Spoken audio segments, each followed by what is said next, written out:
pas un jeu. Le mariage n'est pas un jeu. Alléluia. Pourquoi le mariage n'est pas un jeu? Parce que le mariage est un engagement qu'il ne faudrait pas prendre à la légère. C'est un engagement sacré devant Dieu.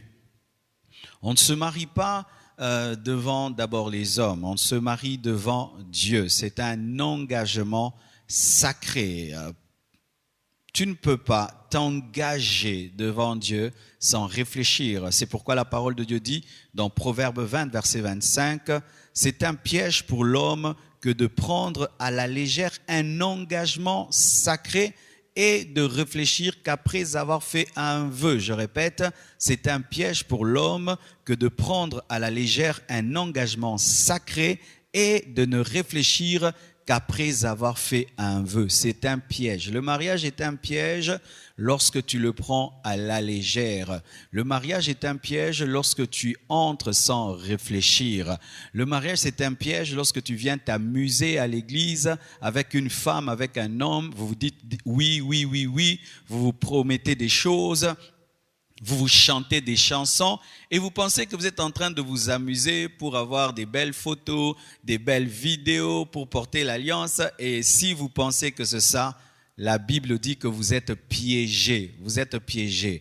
Un homme qui n'a pas réfléchi avant de se marier, un homme qui n'a pas pesé son engagement avant de se marier est piégé. Je répète, un homme, une femme qui n'a pas pesé son engagement avant de se marier est piégé. Piégé comme une antilope, piégé comme un oiseau, piégé comme une chèvre. C'est ça, je vous assure, mes frères et sœurs, si vous n'avez pas bien réfléchi et vous n'avez pas pesé les pour et les contre avant de vous marier, vous êtes piégés comme des gibiers. Et alors, qu'est-ce qui arrive souvent? Ceux qui ne réfléchissent pas avant le mariage réfléchissent dans le mariage. Ceux qui ne prennent pas le temps de considérer le poids de leur engagement avant le mariage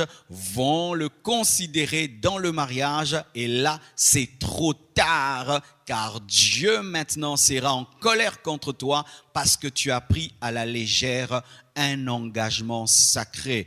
Tu ne te maries pas qu'à un homme, tu ne te maries pas qu'à une femme, tu ne promets pas seulement à un homme, à une femme des choses, tu le promets à Dieu. C'est un vœu devant Dieu. Lorsque tu promets à une femme la fidélité, de la chérir, de la protéger jusqu'à ce que la mort vous sépare, le premier témoin de tes paroles n'est pas ton père, n'est pas ta mère, n'est pas le pasteur, n'est même pas ton conjoint ni ta conjointe, c'est Dieu, c'est Dieu, c'est Dieu. Et vous allez remarquer aujourd'hui, lorsqu'un couple veut divorcer, la première attaque que l'ennemi fait contre ce couple, c'est d'enlever Dieu du couple. Pourquoi? Comme ça, le témoin principal du mariage est ôté et ainsi on peut faire un parjure. C'est quoi un parjure? C'est lorsque tu te dédies, c'est lorsque tu t'engages et puis tu te désengages. Et souvent, Satan amène les gens à ignorer Dieu dans leur mariage pour qu'ils ne prennent pas en considération le poids de l'engagement sacré devant l'être le plus grand de ce monde, Dieu.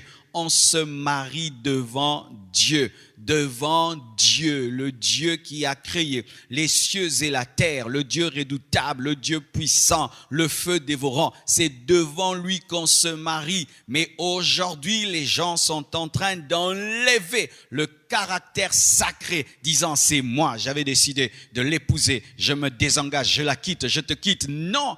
Tu la quittes, je te quitte, mais tu quittes aussi Dieu lorsque tu quittes le conjoint de ta vie. Alléluia. Quand tu quittes ta femme, quand tu quittes ton mari sans base biblique, tu n'as pas seulement quitté ta femme, tu n'as pas seulement quitté ton mari, tu as quitté Dieu en quittant un homme, tu quittes Dieu. Vous imaginez, c'est pourquoi le mariage n'est pas un jeu, car la présence d'un homme dans une femme dans ta vie est capable capable d'enlever Dieu de ta vie. Tu imagines ça? Le départ d'une femme peut faire être le départ de Dieu. Le départ d'un homme peut être le départ de Dieu. C'est pourquoi certains qui sont divorcés sans raison biblique, vous êtes en train d'attendre l'enfer. Ah oui, l'enfer. Beaucoup de divorcés iront en enfer parce qu'en quittant leur conjoint et leur conjointe, ils ont quitté Dieu. Le mariage n'est pas un jeu. Le mariage n'est pas un jeu parce que c'est un engagement sacré. Et encore, pourquoi le mariage n'est pas un jeu? Parce que c'est la première institution divine. La première institution divine n'est pas l'Église. L'Église n'a pas été établie dans Genèse. La première institution divine, ce n'est pas le ministère apostolique ou prophétique. La première institution divine, c'est le mariage. Dans Genèse 1, verset 27 à 28, la Bible dit, Dieu créa l'homme à son image. Il le créa à l'image de Dieu et créa l'homme et la femme. Dieu les bénit et Dieu leur dit, soyez féconds, multipliez. Quand Dieu les a bénis, il a béni leur mariage et il les a déclarés féconds. Dans Genèse 1, la première institution divine sur la terre, c'est le mariage. Et vous savez que les premières choses sont très très importantes. Dieu pouvait établir déjà plein de choses dès Genèse 1, mais la première chose qu'il établit, c'est le mariage. Le mariage n'est pas un jeu parce que c'est une institution et pas n'importe quelle institution, c'est la première des institutions divines. Et la première attaque du diable sur la terre, ce n'était pas contre le ministère, ce n'était pas contre un gouvernement, ce n'était pas contre la richesse et l'abondance. La première attaque du diable sur la terre, c'était contre le mariage. Et donc, entrer dans le mariage sans comprendre le mariage, tu entres dans un combat sans savoir que tu entres dans un combat, car se marier, c'est entrer en guerre. Se marier, c'est entrer en guerre, car de la même manière que le diable a attaqué Adam et Ève, il t'attaquera aussi. Il t'attaquera aussi. Je n'ai pas besoin de prophétie pour savoir que le diable attaque mon mariage. Je n'ai pas besoin de vision pour savoir que le diable attaque mon mariage. Certains mariés, vous attendez qu'on vous prophétise. Nous voyons des combats contre votre mariage. Mais le diable attaque toujours et doit attaquer le mariage. Le jour où le diable arrêtera d'attaquer le mariage, il s'est converti. Et nous savons qu'il ne se convertira jamais et il ne peut naître de nouveau. Le diable attaque principalement le mariage parce que toute la société est bâtie sur le mariage. Dieu pouvait remplir la terre des milliards d'hommes automatiquement, comme il a fait avec les plantes, comme il a fait avec les insectes, les oiseaux, comme il a fait avec les poissons. Pourquoi Dieu n'avait-il pas créé directement des milliards d'hommes? Parce qu'il est tout puissant, mais il a créé d'abord un homme, une femme qui devait se marier. Pourquoi? Parce que c'est le socle de son plan, c'est la stratégie de son plan. Lorsque Dieu veut envoyer un prophète sur la terre, il entre dans un mariage. Lorsque Dieu veut envoyer un roi sur la terre, il entre dans un couple. Lorsque Dieu veut envoyer un instrument sur la terre, il entre dans un mariage. C'est pourquoi lorsque Jésus-Christ devait venir sur la terre, il devait entrer dans le couple de Joseph et de Marie. C'est pourquoi Satan combattra toujours les mariages, parce que c'est la stratégie de Dieu pour envoyer des hommes sur terre. Alléluia.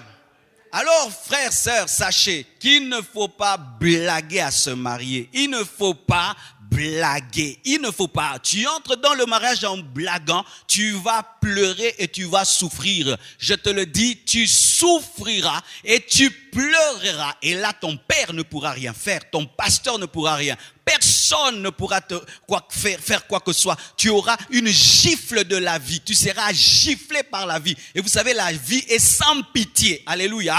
La vie, si elle te gifle, tu auras des cicatrices même de 40 ans. Alléluia.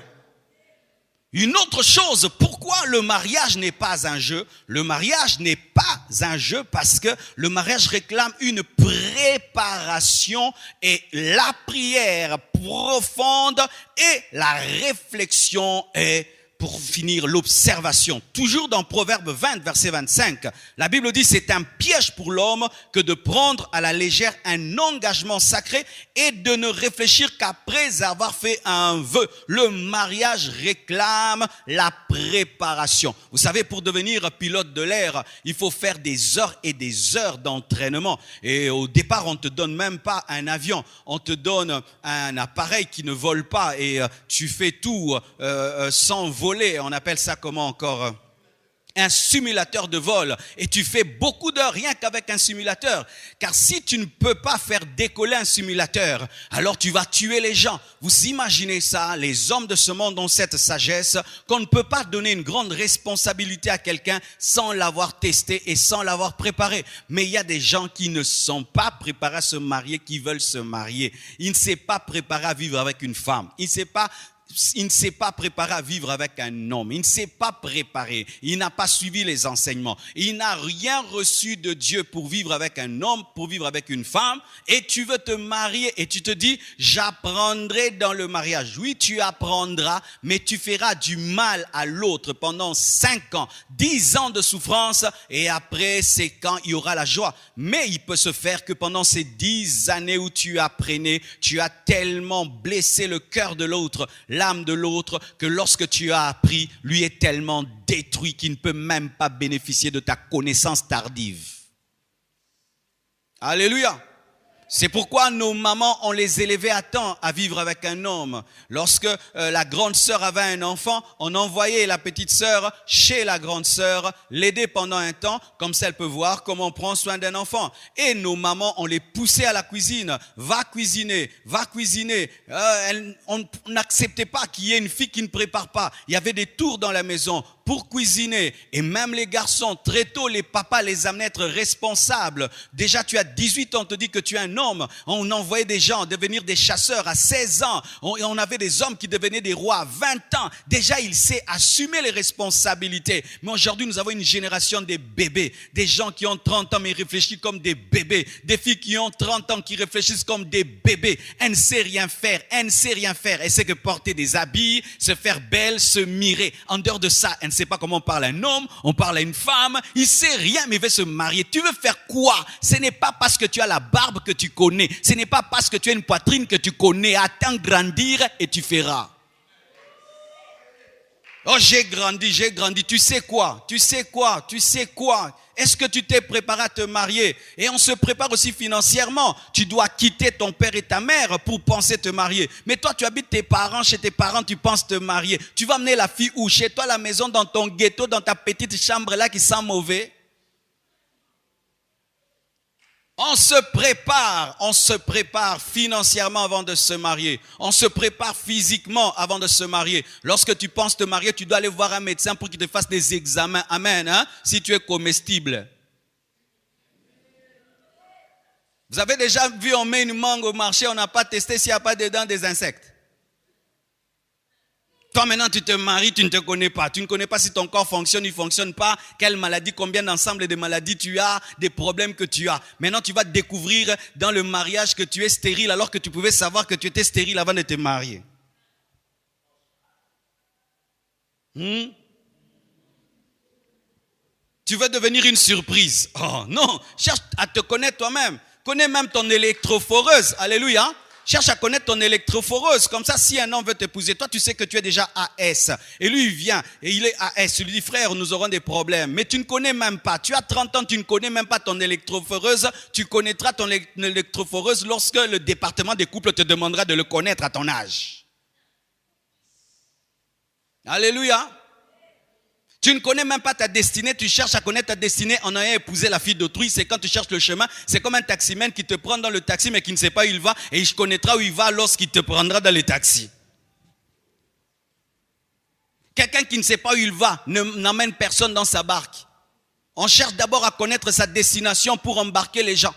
Mais vous embarquez les gens dans vos vies alors que vous ne savez pas où vous irez. Alors la femme t'épouse pensant qu'elle a épousé un homme d'affaires mais toi tu voulais être à temps plein.